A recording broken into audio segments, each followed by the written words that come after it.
Disclaimer: this video is of humorous nature only. The author does not seek to insult or humiliate anyone. The video may contain profanity.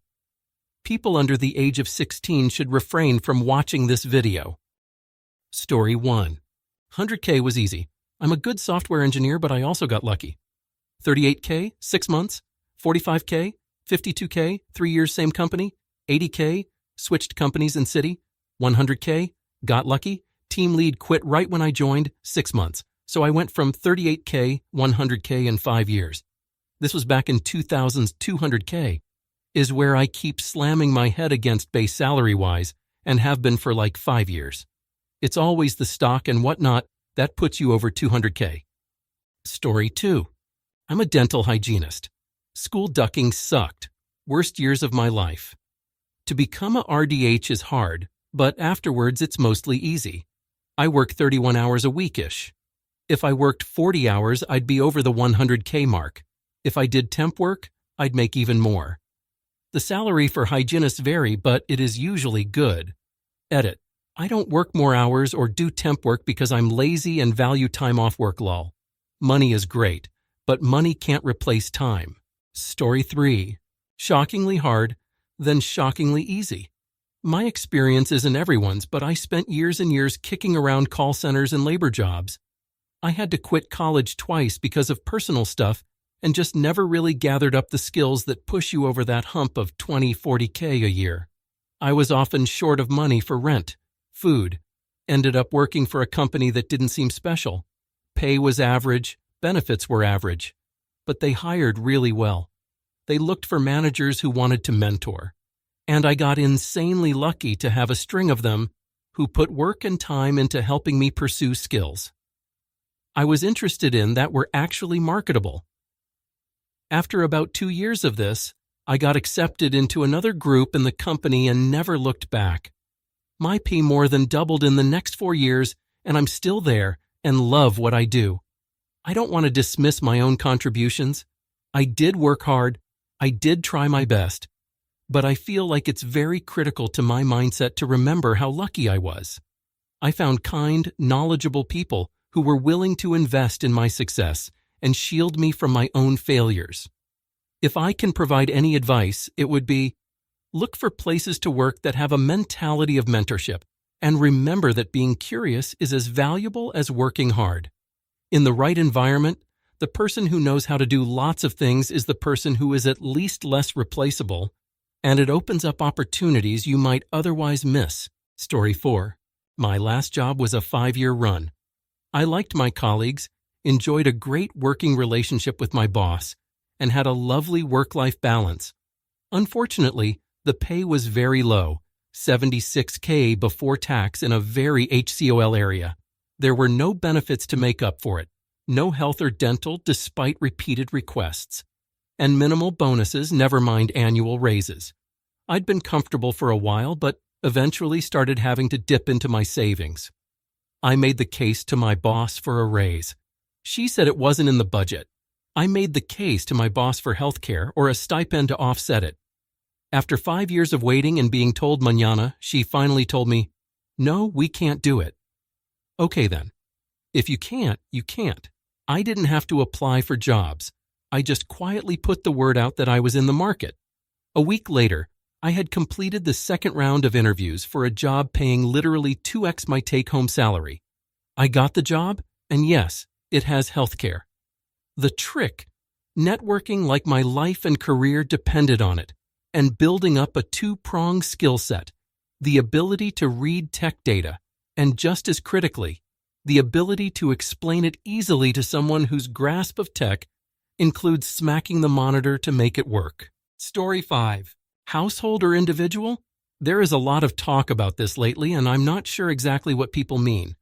I feel like you have 2 spouses or significant others working in a household with or without a couple of kids in full-time public school, each making 100K. In most places, you're doing better than lower to lower middle class, with the exceptions of maybe Manhattan or San Diego, etc. When I've spoken with my younger sister or with friends that struggle with basic financial concepts, I explain, if the cost of living is X, once you make X, everything else is extra. With the extra, you can save, invest, spend, whatever you like. So your quality of life greatly improves once you get to X plus. For an individual, $100 Kai might be X, but for a household, it's definitely more than $100K to be comfortable in most areas. I think housing costs play the biggest role here. At least in the United States, I don't find that groceries vary that much from region to region cost-wise. I feel like in certain areas, some things are less expensive and others are more expensive, and you might have to tailor your grocery shopping to what is affordable in your area. If you are really on a tight budget, I also don't feel like the cost of fuel makes that much of a difference. I am saying that is someone who lives in a place where the cost of fuel is very high. I think it only makes a difference if you are living paycheck to paycheck. Story 6. 1. Pick trade. 2. Start apprenticeship. 3. Turn out and make over $100K. I chose plumbing. I'll be honest, it wasn't easy. 5 years of apprenticeship night school while also being an apprentice, doing all the bitch work and then some, while getting married, buying a house, and starting a family. It was a rough 5 years, but coming out of it on the other end, life is pretty good. Even though $100K isn't what it used to be, I feel lucky to be living relatively comfortably. Once our student loans are paid off, life will be much better. Story 7. I would call it difficult, but only because you have to do things most people avoid. Here's my approach. 1. Become indispensable. Part of this is becoming excellent at what you do in general. The other part is becoming essential to your employer. Both are important.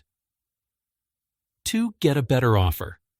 When something about your job is unacceptable, maybe your pay, maybe something else, don't up and quit. Instead, polish off your resume and apply elsewhere until you get a better offer. It's no fun looking for work while you're employed, but you have nothing to lose, and prospective employers know they have to make an enticing offer. 3. Negotiate. Inform your current employer that you've received a better offer. They may make a counteroffer, which may include paying you more and or fixing the things making you unhappy. Even if they don't, though, you can just take the better offer. You win either way. It's easy to fail at any of these steps. Some people never try to improve their skills or show their worth.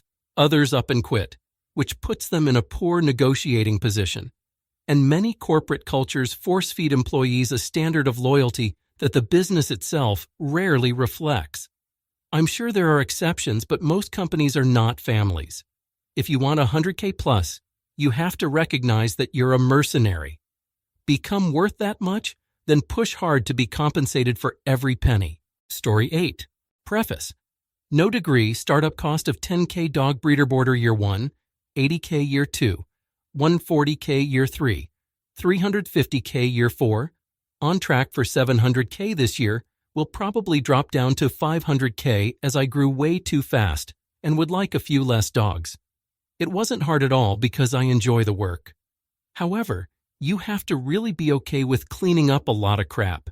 We had bought a house on 2 acres and I ended up buying another 11 surrounding me. But this was all before I decided to go off the deep end. Was it scary? Yep, worth it. Abso-duckin-lutely. Work from home, own schedule, puppies, all the time in the world with my daughter, and now have 2 acres dedicated to purely crops for family and dog food. I also dictate my own income and get to make sure these dogs are going to homes deserving of them. You wouldn't believe how many people I turn down. I get to road around on a tractor, and I have all my supplies trucked in too, which makes me not have to buy 50 bags of dog food at Costco anymore. Bonus, I get to fly around the world meeting some of the wealthiest and interesting people ever delivering pups. Story 9. Went to school for software engineering. Took it seriously and found a good job out of college. Stayed with that company for long enough, then took higher paying job offers. Now make $150K at 35. Pick a job that's needed and pays well enough to fit your lifestyle. You don't need to love your job, just like it enough to get through the hard days and enjoy your time outside of work. Story 10. Very hard. Had to start on the bottom of the totem pole. My first ever job was minimum wage at $7.25 HR back in 2012. In the 12 years between then and now, I changed careers twice and have moved around to many different jobs to get raises and promotions. At each of those jobs, I busted my ass to get better for my own sake, so this does not mean I was working crazy 70-hour weeks. Would never do those. Instead, I'd simply learn more about my career and industry on my own time. Rinse and repeat over the course of about 7 years. It's all ejaculate or cum, simulated into the position I'm in now. I currently make about 3K a week or over 150 K. Story 11. The worst part is realizing that once you make enough money to cover your bills, anything above that is completely meaningless. I still have to work 40 hours a week. I still get the same amount of vacation, but I can afford some nicer socks or a slightly nicer car that does the same exact thing as a cheaper one. It's honestly kind of dejecting. Oh, and then friends and family who are struggling, you get to feel a weird sense of guilt. Story 12. Second real job out of college, after a few years of screwing around in the bar scene as a bartender and manager. Once I went into it, spent 3 wires at 70K. Next job was 100K. 4 years there took me to 145-ish. After that, I switched to technical sales and have been doing 200 plus for 2 years. I used my time to build a broad-based skill set in it, then specialized in a pretty niche skill and got really good. Some side consulting work and a board position padded my resume nicely. Broke 100K in early 30s and 200K at 40. Story 13. So much of it is just good luck. You can maximize your exposure to good luck by picking a well-paying industry and going to a good school and being sociable with the right executives. But at the end of the day, it's privilege x luck with a skills kicker. Does your family have the money to send you to a good school? What about a loving, supportive home environment with parents that have enough time to help you do well in school so you can go on scholarship? Do you have professionals in your family and friend circle who can refer you for that first real job? Have you shaken enough hands and kissed enough babies during social events to get noticed favorably by someone who can boost your career in the future? Story 14. I spent a boatload of money on an accelerated nursing program. Worked my ass off for 18 months, taking 16 credit hours a semester with 2 kids, and I worked almost full time. It was 1,000% worth it. I make $130,000 a year. Working 40 hours with a little bit of overtime, I make way more than that. Due to the high cost of living, and 3 kids, 2 of which are in daycare, I am by no means living large, but I have a nice house in the suburbs, and my kids don't want for anything, and I don't worry about paying my bills. Story 15. 28 moires from advertising. Went from 60K to 125K in 3-ish years.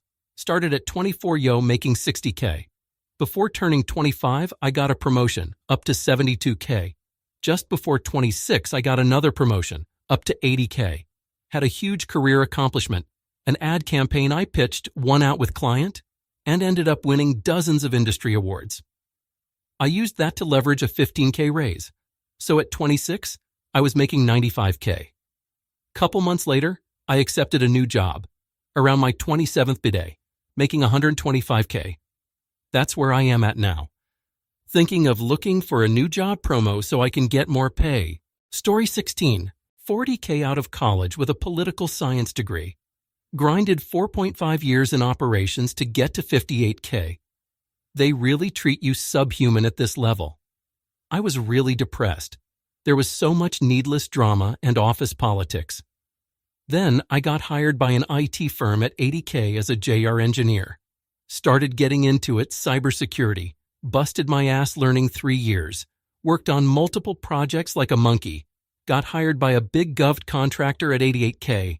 Seemed like a contractor farm with too many cooks in the kitchen. Worked 5 years up to 120K. Now I'm 170K with one of those big 4 consulting firms. Story 17.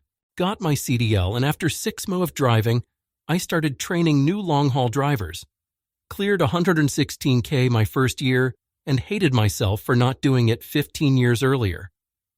Today, I took a 85K job doing similar work locally because being home every day became more important.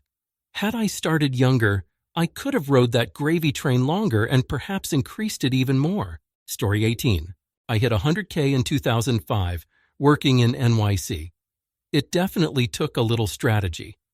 I changed jobs a fair amount since a new job, work a higher salary. I also failed upwards a few times, taking a position that I was not really qualified for, but making the best of it and learning as I went. On one occasion, I was fired but moved on to a better, higher-paying position. In the end, I realized that I never really earned a six-figure salary. I built one through strategic job hopping, negotiation, and a Mahdi ejaculate or cum. Semen of hard work. Story 19. It wasn't hard but had to sacrifice a ton of freedom and sanity in my 20s to make it happen. Constantly traveling, living out of different motels every week for months on end. Glad my wife stuck with me through all those years because it was so serious bullcrap. Took a lot of years to get my head back on straight after leaving that line of work. Story 20. Just a steady walk up to and over. Some people on Reddit tend to hate this next part, but I found great success at work trying to be good at everything, including and especially dealing with coworkers. It's not often discussed, but indirectly, your coworkers and their opinion of you have an influence on your success. Story 21. I know it's a common trope on Reddit to hate on the college path, but I was making 40K a year before college. I went to college for information systems. My first job out of college was 70K, and I think I reached 100K after 2 or 3 years. So I did have to invest some time and money into college, but it was worth it for me. Also, the actual work I do in my jobs after college has generally sucked a lot less. Story 22. Took me about 3 years of sales experience to start making 6 figures. I eventually quit and went back to school for my engineering degree, then spent about a year working junior roles until I finally started making 6 figures, which in total took about 5 years. Both paths were extremely difficult in their own way. Anytime you are making 6 figures, there are big stakes involved, which also means big swings. Story 23. Job hopping and networking. Know your worth and continue utilizing your experience to get better roles. Always take interviews as well. Compare what you're making to what else is out there to better understand your position. Have also turned some of those interviews into offers to get a better salary at the job I was at the time. Story 24. I make well over that now, but what eventually put me into 6 figures was reaching a director-level role, e-commerce marketing, about 5 years ago. Unfortunately, to get significantly beyond 100K, I had to find a new company. I've found that once you're in the door, the ceiling tends to be not much beyond what you started with. Thank you all for watching. Watch even more great stories on my channel.